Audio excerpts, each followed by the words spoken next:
ನನಗೆ ನಿಮ್ಮಲ್ಲಿ ಸುಮಾರು ಜನ ಪ್ರಶ್ನೆ ಕೇಳಿದ್ರಿ, ಮೇಡಮ್ ನಾವು ಸೇಲ್ ಅಗ್ರಿಮೆಂಟ್ನ ಮಾಡಬೇಕಾದ್ರೆ ಅದು ಯಾವಾಗಲೂ ರಿಜಿಸ್ಟರ್ಡೇ ಆಗಿರಬೇಕಾ ಅಥವಾ ಅನ್ರಿಜಿಸ್ಟರ್ಡ್ ಅಗ್ರಿಮೆಂಟ್ ಕೂಡ ವ್ಯಾಲಿಡ್ ಆಗಿರುತ್ತಾ ಅಂತ.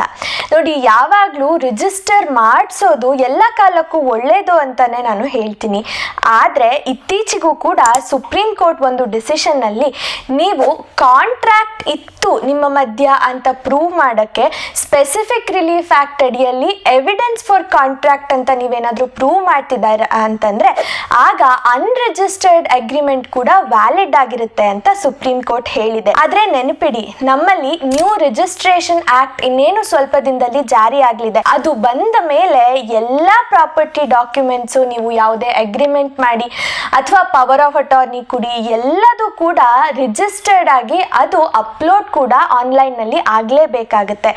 ಹಾಗಾಗಿ ಯಾವತ್ತಿಗೂ ರಿಜಿಸ್ಟರ್ಡ್ ಡಾಕ್ಯುಮೆಂಟ್ಸ್ ಮಾಡ್ಕೊಳ್ಳೋದು ಒಳ್ಳೆಯದು.